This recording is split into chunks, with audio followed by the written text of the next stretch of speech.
So true story, early this morning, Osweiler, McElroy, and Matt Berry. I was out there running a route tree for the fellas. We were spinning it. It's Rock Chalk Jayhawk in attendance. Day 2 of Big 12 Media Days. Lance Leipold, head coach of Kansas, 5th year in Kansas, kind enough to join us. Coach, great seeing you. It's great to be with you. Happy football season. Hopping right in. How was the offseason to get to the point where you're getting ready to start camp? You know, we're excited. We had some changes, 2 new coordinators. We had 39 seniors that graduated and moved on and added about 26 transfers. So we're excited. It's a new era. We're moving into a new stadium. A lot of good things and excited to get kicked off in week 0. And as we all know, and as everyone who follows college football, really the story with your team recently has been your quarterback, Jalon Daniels. Yeah. Got injuries last year, kind of banged up, but when he's healthy, he's as exciting of a player as he is in the conference. He is, and Jalen's healthy and he's ready to go. I'm excited for him. You know, he's been so loyal to the University of Kansas and what he's done to help us turn our program around. He's ready to go. He's excited. And the thing about him is even when things haven't gone well for him, he's never made an excuse. He's never come in. He's the same guy day in and day out, and he's been such a great leader for our program. It's amazing last year when you watched, there were so many moments where if a ball bounces this way, it's a different animal. It's this way, that way. It was just unlucky. I don't really know how else to describe it. I hate to call it that, but how much have y'all focused on the margins this year to make sure those things fall in your direction? Well, you're right, Greg. And we talk, and you guys know from playing and everything that, you know, most games are decided between 3 to 5 plays when you really break it down, and it's such a small difference. And last year in the first half of the season, they did not go our way. And we talk about it all the time. You just don't know when those 3 to 5 plays were. Ours were just happened to be late in ball games where we couldn't get a stop. We turned the ball over. Something happened. Yeah. But we stuck together. We persevered through it, and we found a way to finish strong in the season. I'm really proud of that. And we're going to, you know, again, in camp, keep talking situational football and making sure we're at our best when our best is needed. Coach, the ball didn't bounce your way. You know, we say unlucky the first half of the season, but, you know, end of October, end of November, you were arguably the hottest football team in America. Wins over Iowa State, BYU, Colorado. You did not want to see them. You did, and it was so exciting to watch. How do you do that on a consistent basis? Well, I think, you know, we use words like culture and things like that a lot these days in college football. But again, it's what your locker room, your upperclassmen, the things about how you go about it day in and day out. And we told our team back in 21 when we were 2-10, we told them the process was going to remain the same. No matter we win, we lose, it's going to stay consistent. And we did, and I think our players embraced that. And we had upperclassmen that talked about it when, you know, in today's world and outside parties trying to reach kids, doing different things, and they start talking about disgruntlement or a fractured locker room. And our guys would say, no, it's not. And they stuck together. And I'm really proud of our staff and our players for finding a way to put it back on track and play some good football down the stretch. So when you look at it, you're a program builder. It's just what you've done throughout your career. You go to these programs, you build them up, and you win.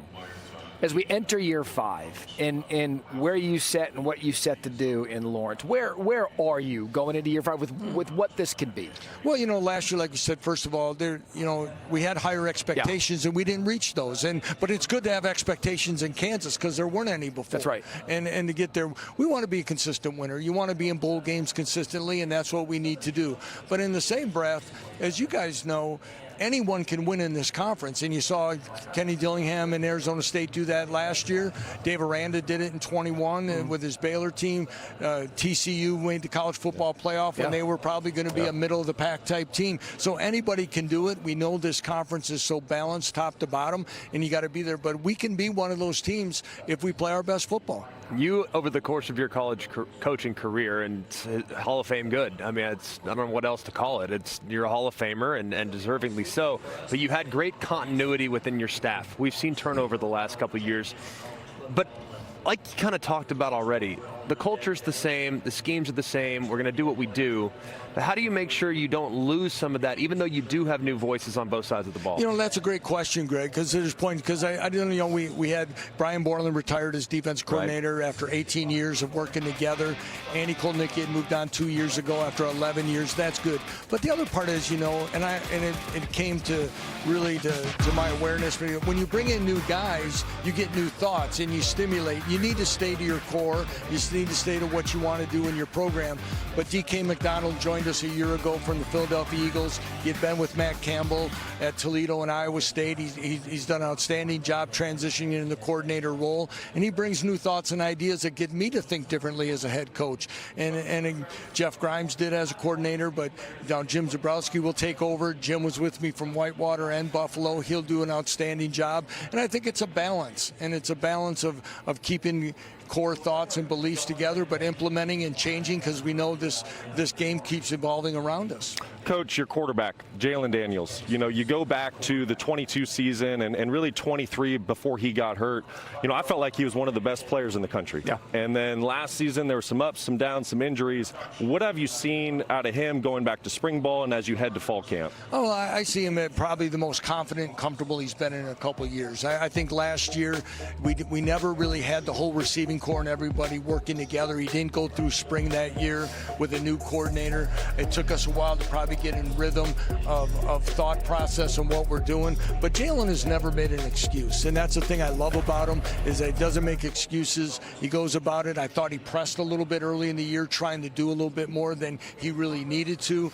But I know he's excited, and as you said, I thought he's one of the better players in college football a couple years ago. And right now he doesn't even really get mentioned in the top in this conference anymore. And I think, as selfishly, of course, for our program, but more importantly for Jalon, I want this to be a special year for the young man because he deserves it. You had briefly touched on it here at the beginning. I want you to brag on your new stadium. Talk to us about the new yard. Well, David Booth Kansas Memorial Stadium has just gone under, really our phase one. We redid some things in our football facilities area. But the stadium, it's going to be special. It's got great sight lines across the board, new premium seating, about $450 million. And I don't know how many other people are, and that's just phase one, guys. So, who's putting that much money in the football, across the country right now other than Kansas? And to think that the University of Kansas would make that investment in football 5 years ago was probably never even on the radar. So Travis Goff, Chancellor Girard have done a great job, and it's going to be exciting to get it kicked off in week 0.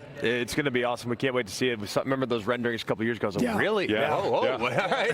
Leipold's got them going. Let's go, baby. They're building a yard. Look, there's also something that's coming up this year that I think all of us are college football fans are really fired up about. That's the game against Missouri. And knowing that rivalry is back on the table, one that I grew up with as a Big 12 fan, it's now back. I know it means a lot to your program and a lot to the people in Lawrence and around the state.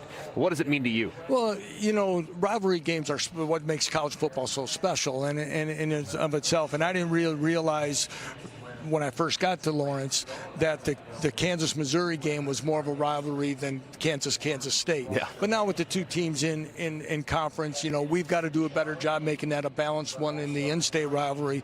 But to go to Columbia this year will be special. I'm sure there's a lot of people on both sides of it. They're going to be fired up, and to see some of these rivalries get renewed is special. And again, will be a great time, and we'll be looking forward to it. You're right. It's what makes college football college football. We're not going to change that, even with all the changes around the sport. The rivalries still make this great. Lance Leipold, head coach, Kansas coach, so good catching up with you again.